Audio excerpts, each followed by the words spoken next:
All right, what's up, everybody? I got 4 minutes until my turkey and cheese sandwich. It will be done in the air fryer. Let's see if we can get it in before that.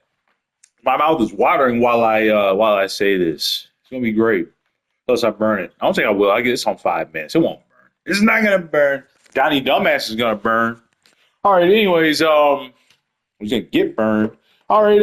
We're gonna do a something in this video. A mind blowing facts, which I guess we'll call it that. They're just really facts. About let's see, we're going to share an article. It's from the Atlanta Journal Constitution, the AJC. So since Donnie Dumbass wants to cancel all these days of observance and excuse me, I can't days of observance. Let's see which ones he canceled exactly. If you don't know what I'm talking about, like you're just asleep in your own country.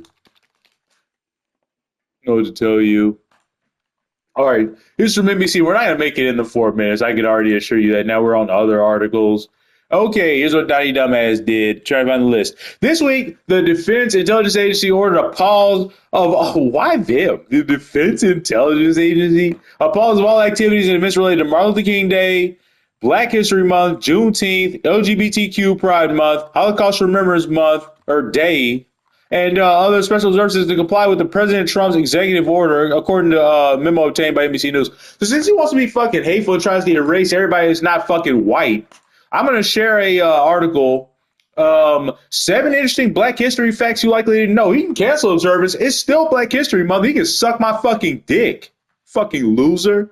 So these people are so fucking intimidated by us. That's what it is. This is why white people are wilding out like this. I'm just gonna be real, because they're intimidated by us. They don't want to fucking compete with black people or women for that matter, or Muslims, Hispanics, Asians, anybody that's not a straight white man. You don't deserve these jobs because they don't want to fucking compete. It's like participation trophy shit. I don't give a fuck about no white man.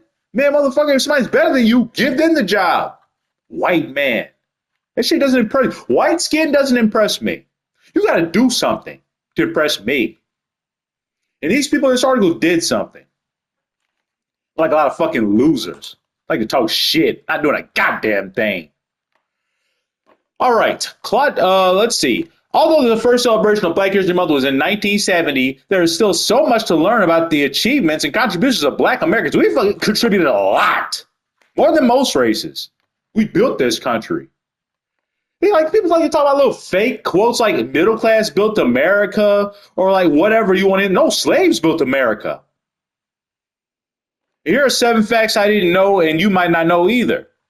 Claudette Colvin. Everyone knows the story of Rosa Parks and her brave stand or sit on that Alabama bus, but Parks wasn't the first to do so. On March 2nd, 1955, a 15-year-old Claudette Colvin was riding home from school. She was 15. When the city bus driver told her to give up her seat to a white passenger, she refused, saying, "It's my constitutional right to sit here as much as that lady. This is why I'm the way I am." She's exactly right. She knows shit at 15, so kiss my ass. I got constitutional rights just like you, motherfucker. And I like to use them. Makes me feel alive. Just like you, whitey. I paid my fare. It's my constitutional right. Colvin felt compelled to stand her ground, and she did. I felt like Sojourner Truth, who was pushing down on one shoulder and Harriet Tubman was pushing down on the other, saying, "Sit down, girl. I was glued to my seat," she told Newsweek. According to Biography.com, the NAACP briefly considered using Colvin's case to challenge the segregation laws, but decided against it because of her age. That's bravery. You white assholes leaving all these this racist shit online to me and other black people. You're not brave. You're a little chicken shit. You wouldn't say any of that shit to me in real life because I'd fucking flatten you in 3 seconds. You know it. Fucking pussies. Maya Angelou. Even if you haven't read any of Maya Angelou's poems or other writings, you've heard of her. But did you know that in 1944 she became the first female black cable car conductor in San Francisco? I didn't know this. After weeks of trying to get an interview for the job, Angelou wrote, "One day, which was tiresomely like all the others before it." Is it tiresomely? Yeah, I've never heard that word, tiresomely. I learned a new word. I sat in the railway office, ostensibly waiting to be interviewed. She had a great vocabulary. The receptionist called me to her desk and shuffled a bundle of papers to me. There were job application forms. She said they had to be filled in triplicate. Man, I love that. I mean, she's a poet. Of course, she has a massive vocabulary, but I love the way I need to start speaking like this. I had little time to wonder if I had won or not. For the standard questions reminded, and people think black people are stupid, reminded me of the necessity for, see, I don't even know these words, bro. Dexterous lying? How old was I? List my previous jobs, starting from last held and go backwards to the first. How much money did I earn? And why did I leave the position? They still ask these same dumb questions. I hate job applications and interviews. It's so fake. I'm so good at it. Give two references, not relatives. Sitting at a side table, my mind and I with a cat's ladder of near the truths and total lies. Like, what is a cat's ladder, bro? I love the way she speaks. I need to start reading her poetry more. I kept my face blank and old art and wrote quickly the fable of Marguerite Johnson, age 19, former companion and driver for Mrs. Annie Henderson, a white lady in Stamps, Arkansas. I was given blood tests, aptitude tests, physical coordination tests, the Rorschachs. Then on a blissful day, I was hired as the first Negro on the San Francisco streetcars. I bet she felt proud. Rebecca Lee Crumpler. I like all these women too. Black women especially have done extraordinary things in history that people don't even know about. After working 8 years as a nurse, Rebecca Lee Crumpler began medical school at the New England Female Medical College in 1860. The school was the first in the United States to train female doctors. Wow. Harvard wrote. She graduated in 1864 as the first black woman to receive an MD, Doctor of Medicine, in the U.S. At the time, only 300 of the 54,543 physicians in the U.S. were women, and none of them were black. You think she wasn't extraordinary? That is like genius level shit. Like that breaks the odds completely. No wonder you white people resent blacks. You can't do shit like that. You have any idea how much she defied the odds by doing that? That's nearly impossible. That's called black excellence. After opening a medical clinic in Boston, she treated women and children who lived in poverty, often asking no payment for her services. Well, you know where she is right now? In heaven.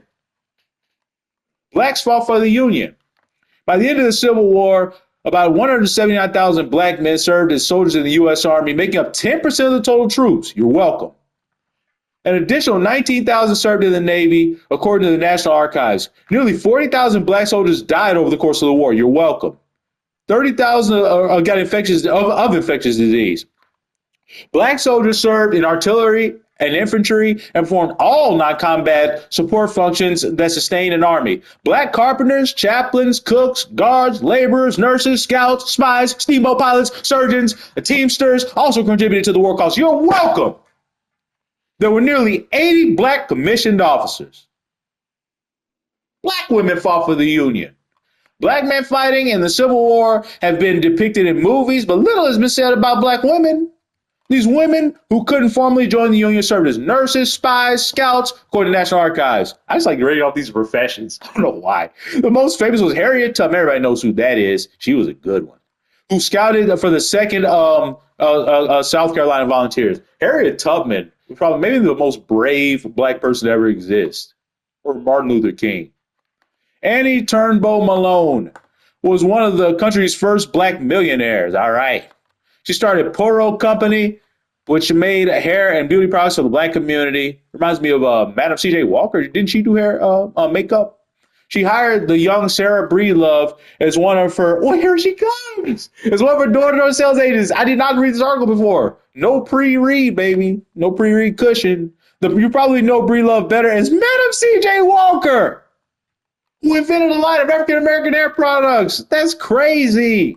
After suffering from scalp ailment that resulted in her own hair loss. All right, we're on the 7th and final fact. I love this article. You know what? I can say with certainty, this has been my favorite video I've ever made out of all 4.7 thousand of them. So I'm having a great time from start to finish. I get to share some. I don't give a shit. Somebody will watch. One person, baby. If you want to know about some black excellence, check it out. Black inventors. Everyone, I didn't make it to my sandwich, by the way. We are way over time, but fuck it. It's worth it. My sandwich got a little cold. I don't care. By the way, this article is written by a white woman, Nancy Clanton. Thank you, Nancy. Everyone may know about George Washington Carver, but there are so many more black inventors who have contributed much to our way of life. Here are just four. Lewis Howard Latimer invented and patented the carbon filament so light bulbs will last longer. You're welcome. Then those with the paper filament, designed by Thomas Edison. And I see, these white guys are dumb. I'm joking. I had to get one joke. I love Thomas Edison. I couldn't even finish a negative sentence with a straight face about Thomas fucking Edison. Thank you for allowing me to read this article. I'm sitting in the light. Sarah Boone, an African American dressmaker who made her name by inventing the modern day ironing board. Wow. Ironing boards are so practical. With his approval in 1892, she became one of the first black women to become awarded a patent, or to be awarded a patent, rather. Garrett Morgan, love them or curse them. You can thank 46-year-old inventor, thank you, sir, inventor and newspaper man Garrett Morgan for 3-position traffic signal. Is that like red, white, red, green, and yellow? Did I get it? I'm stupid.